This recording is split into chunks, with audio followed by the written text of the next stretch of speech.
Hello दोस्तों, नमस्कार। Everything is here channel में आप सभी का स्वागत है। आज हम प्रारंभिक कक्षाओं के लिए कला अनुभवों का आयोजन के बारे में समझ बनाने का प्रयास करेंगे। कला की उपयोगिता को दो तरह से स्वीकार किया जाता रहा है, स्वतंत्र विषय के रूप में तथा अन्य विषयों को सिखाने के माध्यम के रूप में। स्वतंत्र विषय से यहाँ मतलब है कि जैसे कोई व्यक्ति कला में आईए बीए एमए कर रहा है तो यहाँ पर वह कला की उन बारीकियों को सीख रहा है जिसके तहत वह अपनी कला का प्रदर्शन करता है, और दूसरा है विषय को सिखाने के माध्यम के रूप में। तो यहाँ पर है कि कला विषय जो मतलब कि अभी हमने कहा कि स्वतंत्र विषय के रूप में, तो वहाँ पर वो कला की बारीकियों को सीखता है। तो वो कहता है कि हम कला से एमए कर रहे हैं, बीए कर रहे हैं, एमए कर रहे हैं। लेकिन विषयों को सिखाने के माध्यम के रूप में जब हम बात करते हैं तो यहाँ पर है कि उन कलाओं को, अन्य विषयों को, जैसे सामाजिक विज्ञान है, भाषा है, गणित है, तो उन कला का हम इन विषयों को सिखाने के लिए जो मूल रूप में कला है उसका कैसे हम यहाँ पर उपयोग करेंगे कि बच्चे अन्य विषय को भली भांति समझ जाएं। तो अन्य विषयों को सीखने के लिए भी हम कला का अगर प्रयोग करते हैं तो बच्चे बहुत आसानी से कला के अलावा अन्य विषयों को भी सीखेंगे और वे बड़ा उत्साहपूर्वक, दिलचस्पी के साथ अन्य विषयों को सीखने की कोशिश करेंगे, मनोरंजन पूर्ण ढंग से, और उन्हें अच्छा भी लगेगा।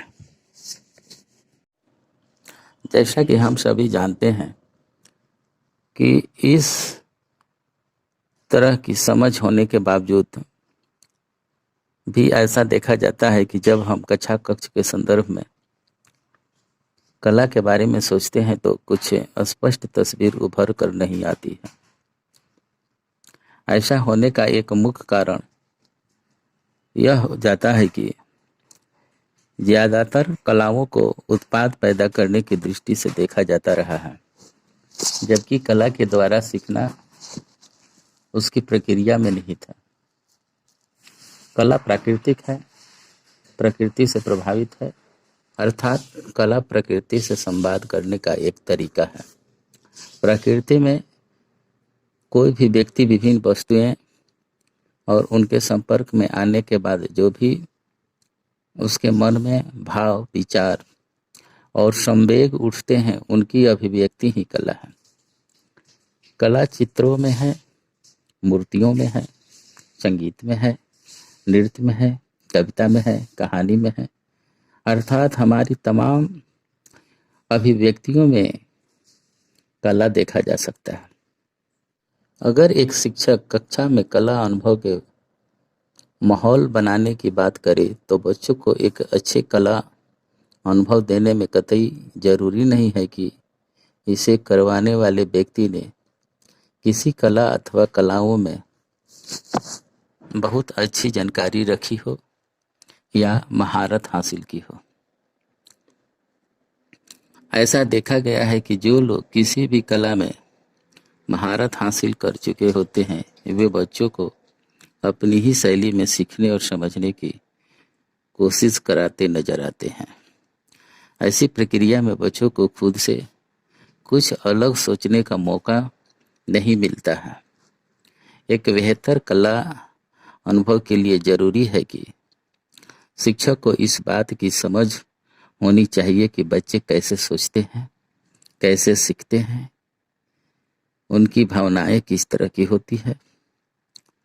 यह आवश्यक है कि शिक्षक कला की प्रकृति और उनकी खूबसूरती को जानता हो, कला की समझ होना एक बात है और बच्चों की कला की समझ होना दूसरी बात है।